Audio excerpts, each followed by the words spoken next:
Hello guys, for today's video, tara samahan niyo ako sa grotto. Pero bago yan, nagkasikaso na nga pala kami dyan guys. Kita niyo naman mga nakabase na kami. At dali-dali na nga pala kami sumakay sa motor. At ayan, umalis na nga pala kami guys. Punta nga muna pala kami sa sementeryo kasi dadalawin namin si Lolo at Lola. Kasi magsisindi nga lang pala kami. At nandito na nga pala kami sa sementeryo guys, pakita ko lang yung haggard kong muka. Limutan ko pala sabihin guys, kasama pala namin yung pinsan tsaka tita ko kasi galing silang Paranaque. Kaya dyan guys, sinindihan na ni pinsan. At dali-dali na nga pala kami homeless pagtapos nun. At ayun na nga pala guys, nagdadrive na nga po pala si kuya. Malapit na nga pala kami sa grotto niyan kaso titignan namin kung may checkpoint. At ayun nga, meron nga palang huli kaya nagparking na lang kami at maglalakad na lang pala kami. At ayun guys, andito na nga pala kami, papahinga muna kami kasi mamaya maglalakad na kami. Dali-dali na nga pala kaming umalis. Ayun nga guys, alilakad talaga to kasi medyo malayo-layo din. At ayun guys, kasama ko pala kuya ko, pamangkin ko, ate ko, tsaka pinsan ko, tsaka tita ko, and mama at papa ko. At ayan guys, din nga pala kami natakot kaya pala kami naglakad. Tiniwan yung motor.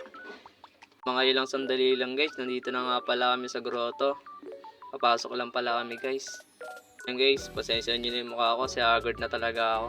Ayan guys, maganda pala rito, tsaka maraming tao. Sulit talaga puntahan pag nakapunta ka rito.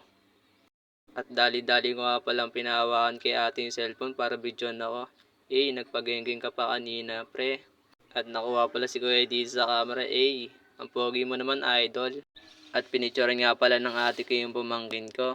Diba? Ang ganda ng pamangkin ko. At pagtapos nun, yung mama tita ko, tsaka kapatid ko yung nagpicture. Ang ganda pala ng tita ko, tsaka mama ko. Magkamukha talaga sila. Tapos nun, ayan nga pala guys. Papasok nga pala kami ng simbahan. Pasok na nga pala kami sa simbahan guys. Kaso mamaya pa yung misa. Mabas nga muna pala kami guys para libutin tong grotto. Guys, dali-dali na nga pala kami papasok dyan. Sobrang pagod namin yan guys, kung alam nyo lang. Yan nga pala yung pinsan ko. Shoutout sa'yo kaya Patrick. Tamang lakad na lang pala kami dyan guys. At may kainan para sila dyan sa taas.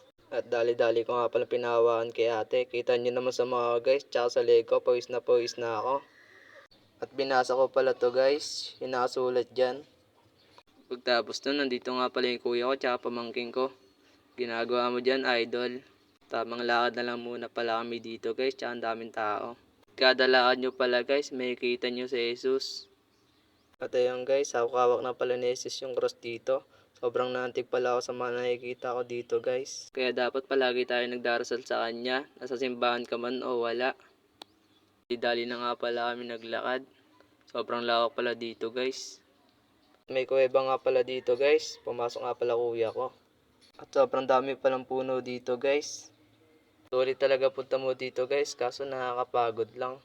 At dali-dali na nga pala may nagpahinga dito guys saglit.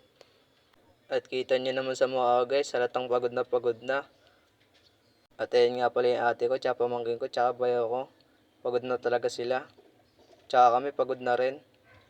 At ayun nga pala si kuya, parang hindi napapagod. Tapos ng 2 minuto at dali-dali na nga pala kami naglakad dito. Ito pala lagi makikita nyo guys pag dadaan kayo dito. Nadaanan nga pala namin dito guys, yung pinapako na si Jesus. So nakita nga namin to guys, kaya pupuntahan natin. At nandito na nga pala kami guys. Sobrang ganda pala naman nakikita mo dito kasi about kay Jesus yung nakikita mo rito. Dito nga muna kami nagpahinga. Ayun nga guys, kita nyo naman pagod na sila, lalo na yung papa ko. Pagkatapos namin magpahinga at dali-dali na nga kaming umalis. May nadaanan nga pala kami ditong kainan guys. Hindi nga pala kami kumain kasi wala kaming pera. Pasakitin pala namin yan guys, sobrang pagod na kami. Patibayin na lang talaga ng tuhod to. Ayun guys, nakakit na nga pala kami. At pauwi na rin pala kami guys. Pero bago yun, umakit nga pala kami muna dito guys. Nandito na nga pala kami sa taas guys, ang ganda ng view. Sarap mag-picture dito guys, solid. Pagod na ako. Sige. Pagod na ako guys, salamat, bye bye.